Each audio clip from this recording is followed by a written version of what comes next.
तर माझ्या मित्रांनो आणि माझ्या बहिणीसारख्या मैत्रिणींनो, आज मी तुम्हाला माझ्या दूरच्या मॉडर्न फॅशनेबल मास बहिणीला कसं तिच्या वाढदिवशी खुश केल्याची कहाणी सांगत आहे. माझं नाव अविनाश आहे. मी 26 वर्षाचा तरुण आहे आणि मी मुंबईला एका कॉल सेंटरमध्ये जॉब करतो आणि माझ्या दूरच्या या लहान मास बहिणीचा नाव आहे निकिता. ती पुण्याला एका ट्रेनिंग संस्थेत डिझाईनमध्ये कोचिंग करत आहे. आम्ही दोघेही एकमेकांच्या खूप जवळचे होतो लहानपणापासूनच. त्यामुळे आम्हाला दोघांविषयी जिव्हाळ्याची भावना होती. तेव्हा मला तिच्याबद्दल फिलिंग नव्हतं, पण ही जशी जशी मोठी होत गेली तशी तशी तिची फिगर जोरदार होत गेली. आता तर ती अगदी करायला तयार अशी मॉडर्न झाली होती फिगर तिची. माझा तर उठते तिला बघून. तिच्या शॉर्ट कपड्यातून तिच्या गोया मांड्या बघून माझा उठायचा. ती पाहायलाही देखणी होती. आम्ही नेहमीच व्हॉट्सअपवर बोलायचं. ती आपले भारी फोटो मला पाठवून मी कशी दिसते असे विचारायची. ती 21 वर्षाची होती. मीही तिची खूप तारीफ करायचो. मला हिला झवाव असं वाटू लागलं होतं. पण ते मला शक्य वाटत नव्हतं. त्यामुळे तिचे फोटो पाहून हालूनच मी माझे काम भागवत होतो. पण माझ्या कल्पनातली ही गोष्ट लवकरच अस्तित्वात आली आणि मला स्वर्गीय सुखाचा लाभ मिळाला. मी माझ्या लहान दूरच्या मॉडर्न मास बहिणीला कस केलं होतं. अगदी तिचे पूर्ण कपडे काढून तिला विविध पोझिशनमध्ये केलं होतं. ते कसं त्याचीच कहाणी मी आता तुम्हाला सांगतो. तर झालं काय की निकिता पुण्यालाच होती. ती आपल्या मैत्रिणींसोबत राहायची. त्या दिवशी बर्थडे होता. पण त्या दिवशी तिच्या मैत्रिणी सर्व आपल्या घरी गेल्या होत्या, त्यामुळे ही एकटीच रूमवर होती. मलाही माझ्या जॉबला सुट्टी होती, त्यामुळे मी तो दिवस निकिता सोबत घालायचा ठरवलं. मला तिला सरप्राईज करायचं होतं. त्यामुळे मी तिला न सांगता पुण्याला पोहोचलो आणि तिला सारस बागेत बोलावलं. मला बघताच तिचा विश्वासच बसेना. तिने येऊन मला घट्ट मिठी मारली. मीही तिला मिठी मारली. ती माझ्या छातीला दबली. मी तिच्या गालावर किस केलं आणि तिला बर्थडे विश केलं. ती म्हणाली, "इक्स दादा, लव्ह यू." मग मी तिला पुण्यात फिरवलं. तिला एका मॉलमध्ये घेऊन गेलो आणि म्हटलं, "निकिता, चल मी तुला छान ड्रेस घेऊन देतो. तुझ्या बर्थडेचे गिफ्ट." निकिता तर आधीपासूनच फॅशनेबल कपड्यांची फॅन होती. ती फारच खुश झाली. तिने एक छान कपड्यांचे शॉप बघितलं आणि आम्ही आतमध्ये गेलो. ती शॉर्ट कपडे बघत होती. तिने एक शॉर्ट जीन्स बघितला, अगदीच तोकडा असलेला, जेमतेम मुलीचे कमर झाकू शकेल एवढाच. तिने त्याला पसंत केलं. मग आम्ही टॉप घेतला. तो स्लीवलेस होता. तिचा जीन्स आणि टॉप घेऊन झाल्यावर तिथल्याच बाजूच्या कॉर्नरमध्ये दुकान होतं. निकिता तिकडेच बघत होती. मला तिच्या मनात काय चाललंय ते कळलं. मी माझ्या प्रिय मावस बहिणीला विचारलं, "निकिता, तुला ती अंतर्वस्त्रे घ्यायचेत का?" यावर माझी मॉडर्न मावस बहीण लाजली आणि मान खाली टाकत म्हणाली, "हो अविनाश दादा, माझी खूप दिवसांची इच्छा होती तशा चड्ड्या घेण्याची." मी म्हटलं, "अगं चल ना मग. कसला विचार करतेस? चल घेऊया आपण तुझ्यासाठी छान अंतर्वस्त्रे." असं म्हणत आम्ही दोघेही तिथे शिरलो.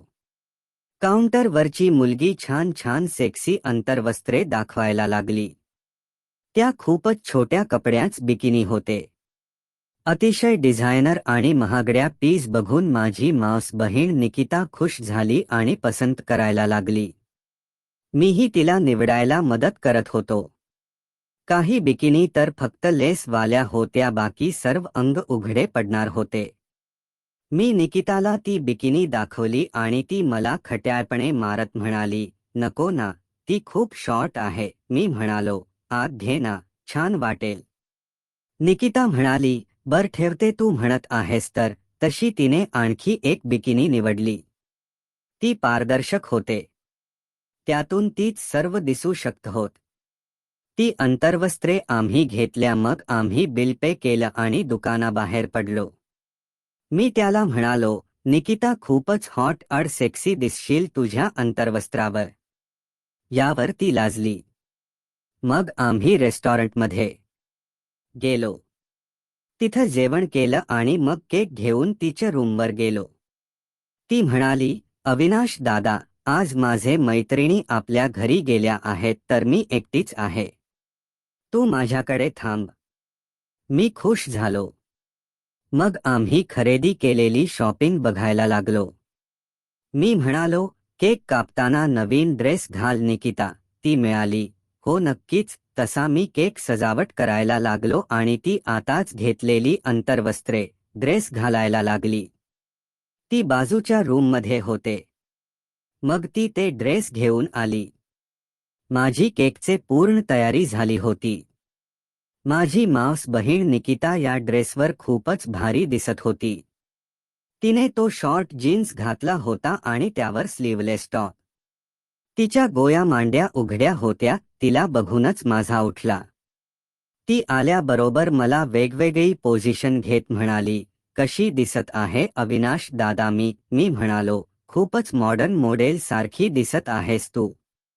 एकदम हॉट अड कडक. असं म्हणून मी तिला माझ्या जवळ घेतलं आणि तिला happy birthday to you my sister असं म्हणत घट्ट मिठी मारली आणि तिचे चुंबन घेतले. तिनेही मला मिठी मारली आणि थँक्यू दादा म्हणत माझ्या गालावर चुंबन दिले.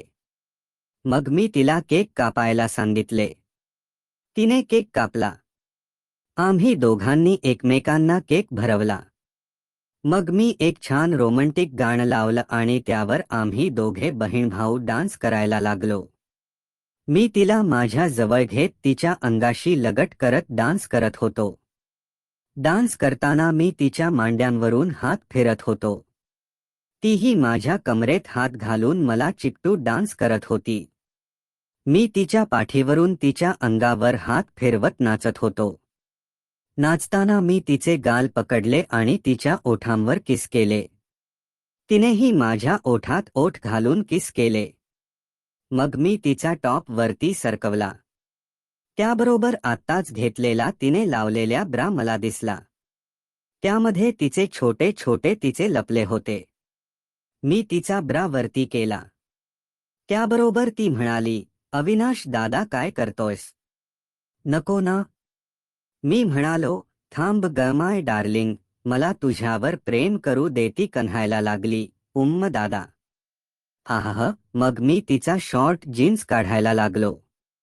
मी म्हणालो, निकिता, मला बघू नाही देणार का ग मी तुझ्यासाठी घेतलेली अंतर्वस्त्रे. यावर ती म्हणाली, हो ना दादा, तुला तर दाखवणारच. ती असं म्हटल्याबरोबर मी तिची जीन्स काढली. आता माझी निकिता माझ्यासमोर फक्त त्या बिकिनीवरच होती. तिला तिच्या फिगरची तारीफ केली आणि म्हणालो, तू समोर जाऊन मोठी मॉडेल होणार आहेस. यावर ती खूप खुश झाली आणि तिने येऊन मला मिठी मारली. त्यानंतर मी तिला त्या रात्री 4 वेळा खुश केलं आणि नेहमी तिच्यासोबत ह्या सगळ्या खेळत असतो.